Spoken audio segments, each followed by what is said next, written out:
राधे राधे गुरुजी। हाँ। मेरा एक प्रश्न है, मैं बचपन से देखती आ रही हूँ, जो लोग नियम धर्म कर्म से मन से बहुत भक्ति करते हैं उनके जीवन में बहुत कष्ट है।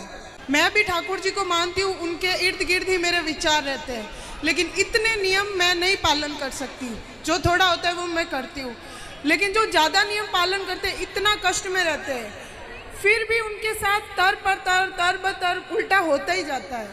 तो कहते हैं कि ये सब कर्मों का खेल है, उनके कर्म हैं, लेकिन मेरे को ये समझ नहीं आता कि जब कर्म करके फल लेना है तो वो भक्ति का उसमें क्या योगदान है, वही मेरे को। और जब भगवान कहते हैं कि मेरी आप भक्ति करोगे तो मैं हर चीज़ से आपको मुक्त कर दूंगा, आपके लिए जीवन आसान कर दूंगा, तो फिर कर्म का दोष कैसे लगेगा, मुझे वो समझ नहीं आता।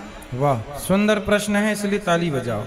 इन्होंने पूछा है कि जब कर्म का ही फल भोगना है तो फिर भक्ति करने की क्या जरूरत है। सिंपल ये है। क्यों, सही है। अर्जुन भक्त थे कि नहीं? जी थे ना। लेकिन अर्जुन को भी 12 वर्ष का वनवास जाना पड़ा। 12 साल तक जंगल में रहना कोई सरल काम तो नहीं है। 1 साल अज्ञातवास जंगल में रहना, किसी के दास दासी बन के रहना सरल काम तो नहीं है। जबकि अर्जुन जैसा भक्त कौन होगा, कोई नहीं। फिर भी उन्हें कष्ट उठाना पड़ा। भगवान राम तो स्वयं भगवान थे, 14 साल का कष्ट। माता सीता तो साक्षात लक्ष्मी थी, फिर भी दर दर की ठोकर जंगल में लकड़ियां काट काट के बच्चों का लव कुश का लालन पालन किया। इसी प्रकार अब आप कहते हैं कि जब हम भक्ति करें तो फिर कर्म ही का फल भोगना है, तो भक्ति का अर्थ क्या? बात ऐसी है बेटा कि कर्म तो अपनी जगह है, कर्म तो हमें भोगनी है, हमें भी भोगना है, आपको भी भोगना है। भक्ति सिर्फ इसलिए की जाती है, इसलिए नहीं की जाती कि भगवान हमें पैसे वाला बना दें, भगवान हमें धन धान्य से भर दें, घर में सब कुछ हो। भक्ति का मतलब पैसा पाना नहीं, भगवान से बेटा बेटी मांगना नहीं। अरे भगवान की भक्ति आपको जो देगी, कोई कर्म में इतनी ताकत नहीं है कि आपको वो दे सके। अब उदाहरण से समझो, विभीषण को लंका का राजा बना दिया, क्या विभीषण का कोई ऐसा कर्म उसे राजा बना सकता था? नहीं। कर्म अच्छे करता था फिर भी लातें खाता था, रावण लात मार के निकालता था, उसके कर्म का भी उसे दंड मिला। पर भगवान की भक्ति जो की, उस भक्ति का भी फल, कर्मों का फल यदि मिलता है तो भक्ति का फल भी मिलता है। थोड़ा सा देर है, विभीषण को भक्ति का फल मिला। उस कोई व्यक्ति ऐसा कितना कर्म करता कि वो लंका का राजा। भगवान कर्मों के फल को नहीं देखते कि तुमने भक्ति हमारी कितनी की। जब भक्त शरण में चला जाता है तो भगवान भूल जाते हैं कि कितना बड़ा पापी और पतित है, उठा करके राज सिंहासन पर बिठा देते हैं। तो भगवान बेटा, भगवान जो दे सकते हैं कोई नहीं। इसलिए गलती हम लोगों की है कि हम उम्मीद क्या करते हैं, हे भगवान हम तुम्हारे इतने बड़े भक्त हैं, तुमने हमें बेटा भी नहीं दिया। हे भगवान हम तुम्हारे इतने बड़े भक्त हैं, रहने को घर भी नहीं दिया। हे भगवान तुम्हारे हम इतने बड़े भक्त हैं, हमारा पति नहीं सुनता, बेटा नहीं सुनता। भगवान की भक्ति का मतलब ये नहीं कि तुम्हारा बेटा सुने, तुम्हारी बेटी सुने, तुम्हारा घर बन जाए। जो भाग्य, सुदामा ने सारी जिंदगी गरीबी देखी है, क्या सुदामा से बड़े भक्त आप और हम हैं? क्या हो सकते हैं? नहीं। लेकिन सुदामा से ज्यादा हमारी शिकायतें हैं। सुदामा की तो एक भी नहीं थी, सारी जिंदगी भीख मांगकर गुजारा किया, सारी जिंदगी भगवान की भक्ति की, और मांगने नहीं गए, 4 मुट्ठी चावल अपनी हैसियत के अनुसार देने गए। जब सारी जिंदगी उन्होंने भक्ति की और फिर भी गरीबी में रहकर शिकायत नहीं की, तब भगवान ने देखा कि भक्त पक्का है। 50 रुपए का घड़ा जो खरीदती हो ना मेरी बहन, उस घड़े को भी कुम्हार हफ्ते भर पकाता है भट्टे में, महीनों तक पकता है वो, कम से कम 10 दिन की आग तो देता होगा, तब जाके वो काले से लाल होता है। माटी पक जाती है तो लाल हो गया। अरे घड़े को भी पकने के लिए आग में उसे डालना पड़ता है। तो भगवान जब अपने भक्त को पकाएंगे तो थोड़ा तो दुखों की आग में तपाएंगे कि देखें कितना कच्चा कितना पक्का। इसलिए हर हाल में गोविंद का स्मरण करो और ये मत कहो कि हमें भगवान से कुछ चाहिए। लोग कहते हैं कि भगवान के भक्तों को दुख मिलता है। अरे जो भगवान का सच्चा भक्त हो जाएगा उसे पता ही नहीं चलेगा कि दुख क्या चीज है, उसे तो सुख ही मिलेगा। गोपियों को भगवान की याद में रोने में भी सुख था, कैसे कहें हम कि ये दुख था। इसलिए जो हो गया उनका वो दुख तो है ही नहीं। दुख तो वो लोग दुखी हैं जो कोठी बंगलों में रहकर भी जो ईश्वर को भूला पड़ा है वो सब दुखी हैं, और जो ईश्वर की शरण में है याद कर रहे हैं सब सुखी हैं। अब उस सुख को आप दुख मान रहे हैं वो अलग विषय है। इच्छाएं ज्यादा है ना बेटा आपके अंदर, इसलिए वो इच्छाएं आपको दुखी बनाती रहती। इच्छाएं छोड़ के एक बार शरण में चले जाओ, वो कभी ना पाया होगा आपने जो शरण में जाकर के प्राप्त हो जाएगा।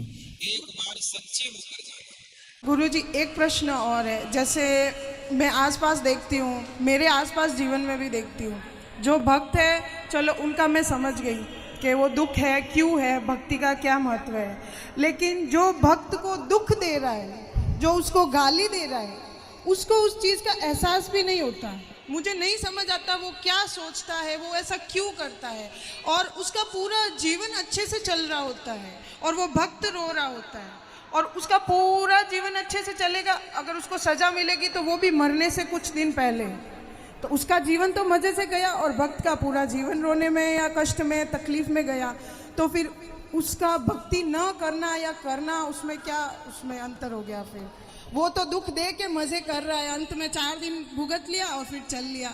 वो बेचारा भक्त पूरा टाइम रोता रहता है, गाली जो खाता भक्त होता है ना बेटा, आप किसी भक्त को जाकर पत्थर मारिए, आप किसी भक्त को जाकर के लाठी और जूते से मारिए, तो मारने वाले की तरफ भक्त जब देखता है ना तो वो ईश्वर से प्रार्थना करने लगता है, हे भगवान इसने मुझे जूते मारे हैं, हे भगवान इसने मुझे पत्थर और लाठियां मारी हैं, हे भगवान इसे क्षमा कर देना। क्योंकि भगवान बड़े गुस्से में आ जाते हैं जब कोई भक्त को मारता है।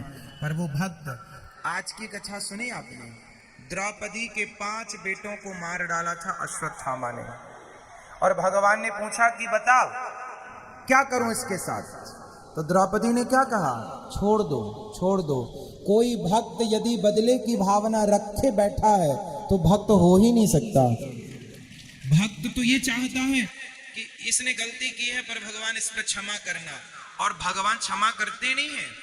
विभीषण को लाज मारा रावण ने, मारा लाज मारा भगवान ने, भगवान को भक्त को भगवान ने कहा रावण तुमने मेरी छाती में लाज मारे होते ना मैं तुम्हें माफ कर देता, तुमने भक्त को मारा है इसलिए माफ नहीं सर्वनाश करूंगा, कर दिया। एक बात बताओ कि जब तक रावण ने विभीषण को लात नहीं मारा तब तक राम जी ने लंका में एक भी बाण छोड़ा हो, एक भी नुकसान किया हो लंका का, तो मुझे बताओ। रावण ने सीता मां को चुराया, जयंत ने सीता मां के चरणों में चोंच मारी थी तो बाण छोड़ दिया था, त्रैलोक्य में जयंत को बचाने वाला नहीं मिला, चरणों में चोंच मारी थी केवल, और रावण तो पूरी सीता उठा कर ले गया। तो क्या राम जी बाण वहीं से बैठे बैठे ना मार देते, रावण तो मर जाता। लेकिन नहीं, राम जी ने कहा कि रावण भले मेरी पत्नी का हरण किया हो लेकिन मेरे भक्त को रोटी खिलाता है विभीषण को, इसलिए मैं बाल भी बांका नहीं करूंगा। लेकिन जब उस भक्त को लात मारा तो राम जी ने सर्वनाश कर दिया। भगवान कहते हैं तुम मुझे लात मार दो सह लूंगा, मेरे भक्तों को मारोगे विनाश कर दूंगा। इसलिए मेरी बहन आप जो कह रही हैं कि भक्तों का अपमान करके लोग मजे से रहते हैं, नहीं, उनको जब मिलेगा ना दंड, भगवान थोड़ा सा देर, God mills grind slow but sure, ईश्वर थोड़ा धीरे चक्की चलाते हैं, पिसता है उनके घर आटा धीरे और पिसता जरूर है।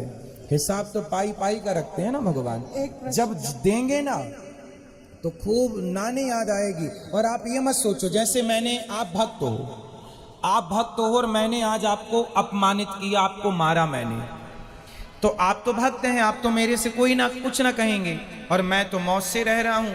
लेकिन मेरे जीवन के आखिरी तक और जो अगला जन्म होगा वो सारे जन्म में इस जन्म का ये दंड भोगना पड़ेगा। कोई अंधा है, कोई लंगड़ा है, कोई बहरा है, क्यों है? कर्मों के। किसी जन्म का तो हिसाब चुक रहा है ये। क्यों लोग घिसट घिसट के चल रहे हैं? क्यों चप्पल पाँव में ना पहन के हाथ में पहनना पड़ रहा है? ये आज का ही कर्म दंड थोड़ी है, ये किसी ना किसी जन्म का कर्म दंड ही तो भोग रहा है। तो ईश्वर के घर देर है, अंधेर है। जैसे भगवान कर्म की सजा देते हैं, उसको सजा मिल रही है, वो पूरा जीवन सजा ले रहा है, लेकिन उसको ये ज्ञात ही नहीं है कि उसको सजा क्यों मिल रही है और वो गाली दे रहा है, तो उस सजा का क्या फायदा?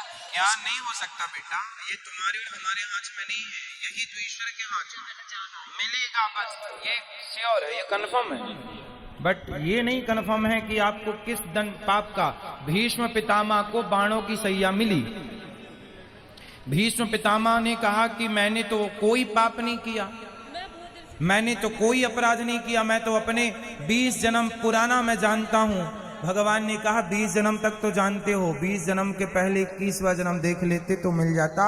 एक सांप को कांटों के ढेर में फेंक दिया था 21 जन्म पहले, उसका दंड आज मिल रहा है भीष्म पितामह को। तो हमारी और आपकी सोच, हमारी और आपकी बुद्धि से ईश्वर का न्याय परे है।